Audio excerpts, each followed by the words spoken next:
The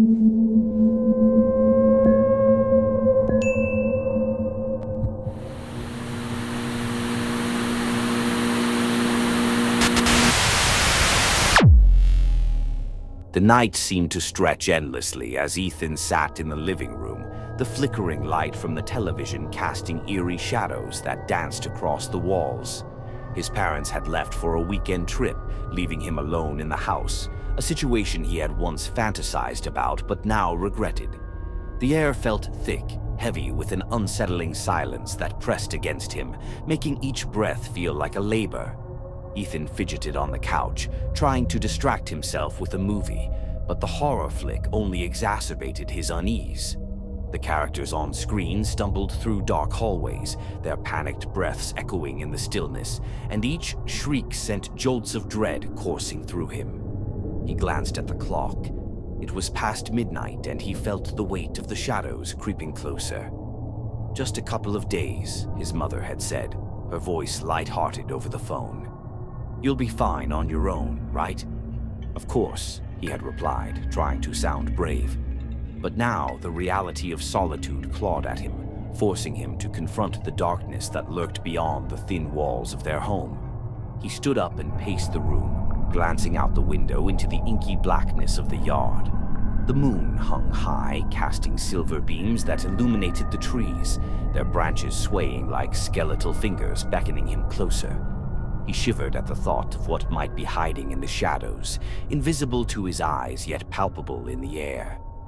"Get a grip, Ethan," he muttered to himself, sinking back onto the couch. He grabbed his phone, scrolling through messages from friends, but the words felt hollow. They were all out, enjoying their freedom while he was trapped in a house that felt more like a prison. Suddenly, a noise broke the stillness. A soft thump echoed from somewhere deep within the house, sending a jolt of adrenaline coursing through his veins. He froze, heart pounding in his chest. It sounded like it came from the basement. "Probably just the cat," he whispered, trying to convince himself. But the thought of the cat was a flimsy shield against the creeping terror that gripped him. He pushed himself off the couch, the wooden floor creaking beneath his weight as he made his way toward the basement door. The door loomed before him, a dark maw that led to the unknown. He hesitated, wondering if he should just turn back, retreat to the safety of the living room. But curiosity gnawed at him, urging him to confront whatever lay beneath. With a deep breath, he grasped the cold metal handle and turned it slowly. The door creaked open, revealing a staircase that descended into darkness.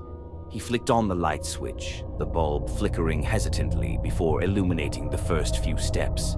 "Hello?" he called, his voice trembling. "Is anyone down there?" Silence answered, thick and suffocating. He took a step forward, then another, each footfall echoing in the stillness. The air was cool and damp, and he could smell the mustiness of the basement, a scent that felt ancient and forgotten. As he reached the bottom, he squinted into the gloom, searching for any sign of movement. The shadows clung to the corners, twisting into grotesque shapes that made his skin crawl. Just as he was about to turn back, he noticed something on the floor, a small, dark object. He leaned down, heart racing, and picked it up. It was a toy, a small action figure that had belonged to him as a child, long forgotten. How had it ended up down here? Before he could ponder further, another noise echoed through the basement, a soft, shuffling sound. His blood ran cold as he turned to face the direction of the noise. There, in the shadows, he saw a figure. "Who's there?" Ethan shouted, his voice breaking. The figure stepped into the light, but it wasn't a person. It was a grotesque imitation, a warped version of a child.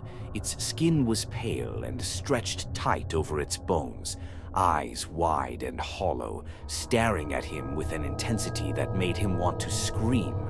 Its mouth twisted into a grin that seemed far too wide, exposing jagged teeth that glistened in the dim light. "Come play with me," it whispered, voice sweet yet laced with malice. Ethan stumbled back, fear clawing at his throat. "Get away from me," he shouted, turning and racing back up the stairs. As he reached the top, he slammed the basement door shut, his heart pounding in his chest. He leaned against the door, breathless, trying to process what he had just seen. The shadows in the house felt alive now, closing in around him as he backed away from the door. Panic surged through him as he glanced around the room, looking for a place to hide. He had to think fast. The living room felt too exposed. He needed to find a safe space. His eyes darted to the hallway, leading to his parents' bedroom. If he could just lock himself in there, he might be safe until morning. He dashed down the hall, every creak of the floorboards beneath his feet amplified in the silence. As he reached the bedroom door, he fumbled for the handle, heart racing with dread. He pushed the door open, the familiar scent of his mother's perfume filling the air, but the comfort was short-lived. He locked the door behind him, pressed against it, and took a moment to collect himself. The room was dimly lit by the moonlight filtering through the curtains. The bed was unmade, and his parents' belongings lay scattered about, reminders of their absence. Ethan grabbed a heavy lamp from the bedside table, clutching it like a weapon. He could hear the soft thumping of his heart, the only sound in the suffocating silence. As he stood there, waiting for something to happen, he felt the oppressive weight of fear settle over him like a heavy blanket. And then he heard it, the soft, slow sound of footsteps approaching the bedroom door. He held his breath, listening intently as the footsteps stopped just outside. Ethan. The voice was sweet, sing-song, but there was an edge of something darker beneath it. "Let me in. I want to play." His heart raced as he recognized the voice. It was the same voice he had heard in the basement. "Go away," he shouted, trying to sound brave.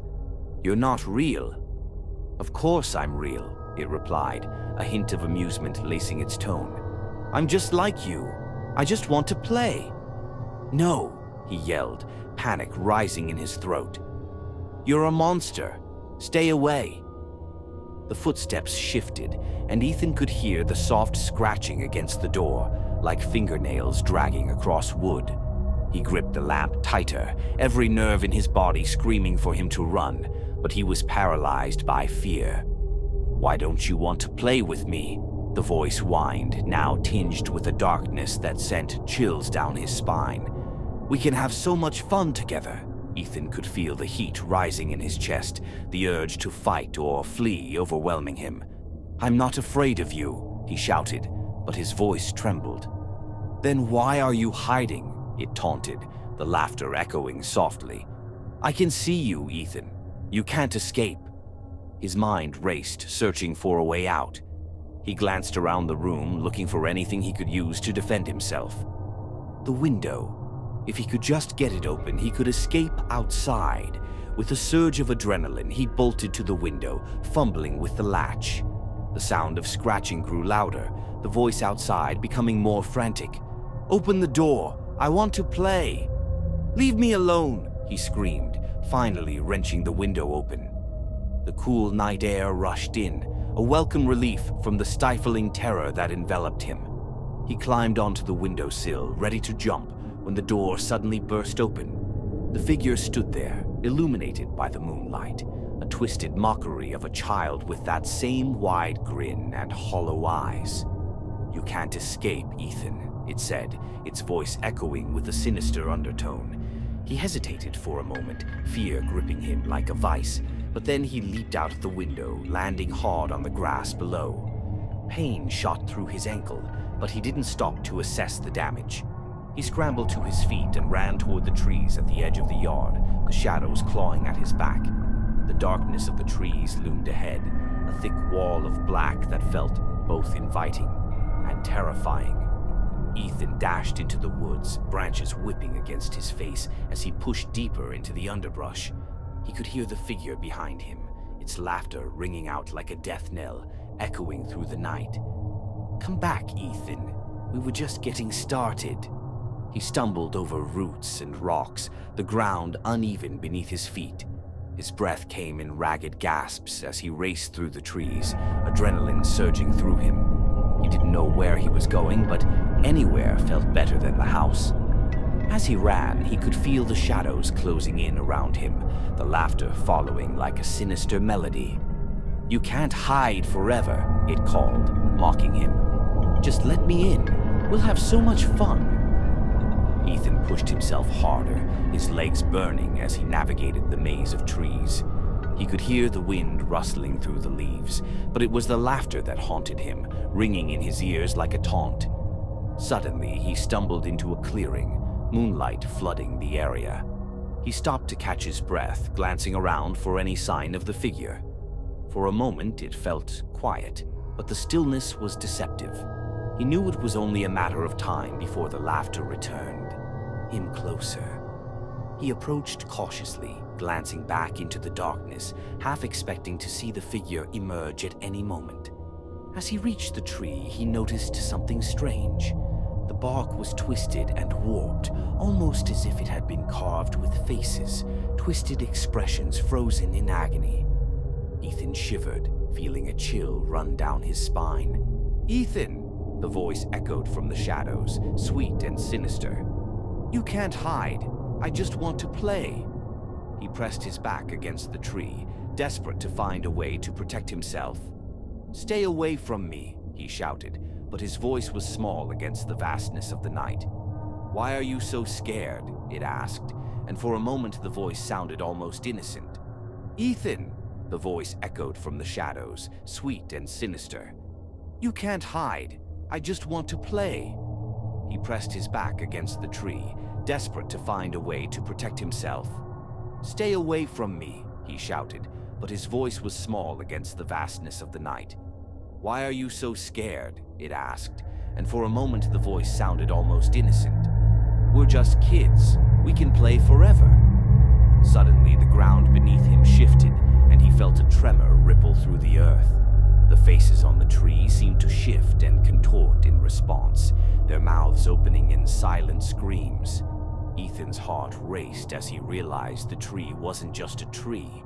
It was a prison, a vessel that contained the souls of countless children trapped in this dark nightmare. He turned to run, but the laughter echoed louder, resonating with a terrifying glee. "You can't escape, Ethan. You belong to us now." As he sprinted away, the darkness seemed to come alive, branches reaching out to grab him, roots pulling him down into the earth. He fought against it, but the shadows were relentless, dragging him back toward the clearing. "No, let me go," he screamed, desperation clawing at his throat. But the shadows tightened their grip, and he felt himself being pulled into the cold embrace of the darkness, the laughter ringing in his ears as he was engulfed. The last thing he saw was the twisted faces on the tree, their eyes filled with a mixture of fear and acceptance, a reflection of the fate that awaited him. And then, silence. As dawn broke over the horizon, the house stood quiet. The only evidence of Ethan's existence, the small action figure lying forgotten in the basement, a grim reminder that some children never truly leave home. If you like this type of videos, please subscribe to our channel. We will upload a new horror and mystery story every week.